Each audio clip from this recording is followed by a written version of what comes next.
क्या ये देश उन्नाव की निर्भया को लावारिस छोड़ देगा? क्या इस देश की बेटियां भी अपनी इस बहन का साथ नहीं देंगी? सरकार तो बेशरम है ही, क्या देश की जनता भी 5 किलो अनाज में बिक गई है? क्या 5 किलो अनाज बेटियों की इज्जत से बढ़कर हो गया है? क्या उसे उन्नाव रेपकांड की पीड़िता के ऊपर होते अत्याचार दिखने बंद हो गए?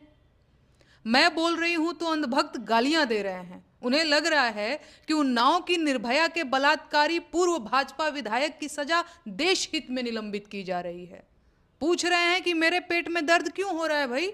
ठीक बात है, अब नौकरी देने के नाम पर अगर कोई मुख्यमंत्री किसी लड़की का हिजाब खींच ले रहा है तो मुझे तकलीफ क्यों हो रही है? वो तो मुख्यमंत्री है, पूरे राज्य का मुखिया है, भाजपा का सहयोगी भी है। अब क्या वो एक बेटी को अपमानित भी नहीं कर सकता? अगर किसी कैबिनेट मंत्री ने हिजाब खींचने की बात पर फूहड़ मजाक करते हुए मुख्यमंत्री का बचाव कर भी दिया तो इसमें क्या गलत है भाई? भाजपा के केंद्रीय मंत्री तो कह ही चुके हैं कि वो लड़की नौकरी करे चाहे जहन्नुम में जाए, फिर आपको दिक्कत क्यों हो रही है? उन्नाव बलात्कार केस में जब पीड़िता इंडिया गेट पर प्रदर्शन कर रही थी तो क्या वो भूल गई थी कि उसका घर उन्नाव में है, दिल्ली में नहीं? भले ही उसके अपराधी की सजा दिल्ली में निलंबित हो, लेकिन विरोध प्रदर्शन उन्नाव से बाहर नहीं होना चाहिए, है कि नहीं? यही गलती तो पंजाब के किसानों ने भी की थी। वो भी दिल्ली को अपना समझकर दिल्ली आना चाहते थे, तभी तो सरकार ने उनके रास्तों में कीलें गड़वा दी थी। 700 से ज्यादा किसानों की शहादत यूं ही थोड़े हो गई थी।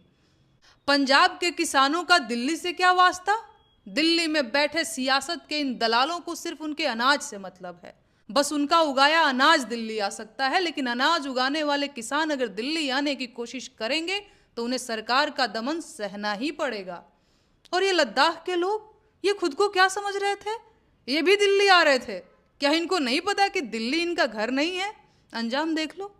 सोनम वांगचुक जी अभी तक जेल में है। दिल्ली में आकर अपना दुखड़ा बताने का अधिकार बाकी देशवासियों के पास नहीं है।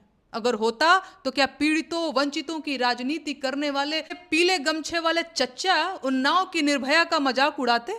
दरअसल उन्होंने कुछ भी नया नहीं कहा है, उन्होंने तो बस भाजपा की पॉलिसी को जग जाहिर किया है।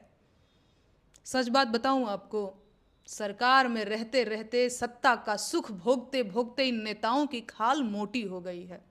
भारतीय जनता पार्टी दरअसल अब कौरवों की सभा बन चुकी है, जहां एक दुशासन महिला को निर्वस्त्र करता है, बाकी कौरव तालियां बजाते हैं, ठहाके लगाते हैं, लेकिन सच बात बोलने वाला अब कोई नहीं बचा है। अगर इन नेताओं की अपनी बेटी के ऊपर यह अत्याचार हुआ हो